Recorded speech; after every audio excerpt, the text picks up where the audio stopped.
আসসালামু আলাইকুম, শুভ সকাল বন্ধুরা।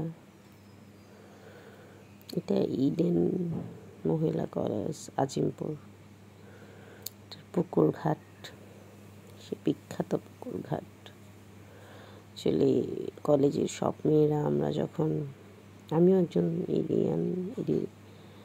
আমি ইডেন কলেজে পড়াশোনা করেছি, জুলজিতে অনার্স মাস্টার্স শেষ করেছি। আমি অবশ্য হলে থাকিনি, বাট হলে না থাকলেও আমি এই জায়গাটাতে অনেক এসেছিলাম। অ্যাকচুয়ালি হলে যারা থাকে ওরা স্পেশালি এই পুকুর ঘাটে ওদের অনেক স্মৃতি হয়ে যায়। হলের পাশে পুকুর ঘাট, তো পুকুরটা সেই বিখ্যাত পুকুর। তো ইডেন আজকে অনেক দিন পরে এসেছি,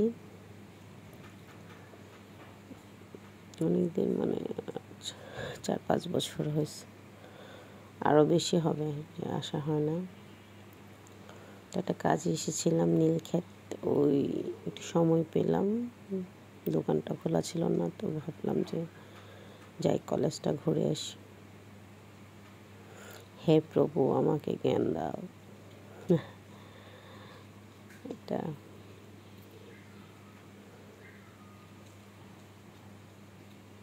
জায়গাটাতে আসলে নস্টালজিয়াস হয়ে যায়। জীবনে অনেকটা সময় এখানে কাটিয়েছি। আমার এডুকেশন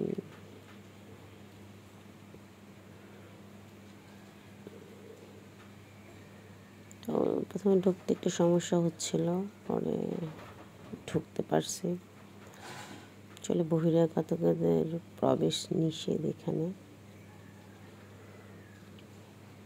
তো আমার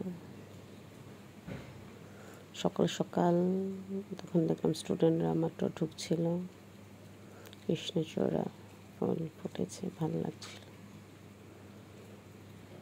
ইডেনের সামনে দেখলাম বহুতল বিল্ডিং হয়েছে কোয়ার্টারগুলোতে, আগে এগুলো তো বিল্ডিং ছিল না।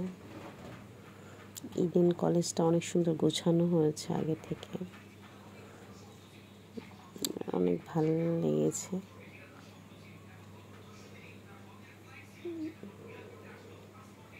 টু বি প্রাউড, এটা প্রায় 155 বছর আগের একটা কলেজ, খুবই ঐতিহ্যপূর্ণ বিদ্যাপীঠ। এখানেই আমি পড়াশোনা করেছি। পরবর্তীতে আমি আবার ঢাকা ইউনিভার্সিটিতে এমফিল শেষ করেছি, কিন্তু আমার বন্ডিং মানে আমার রুট হলো ইডেন কলেজ।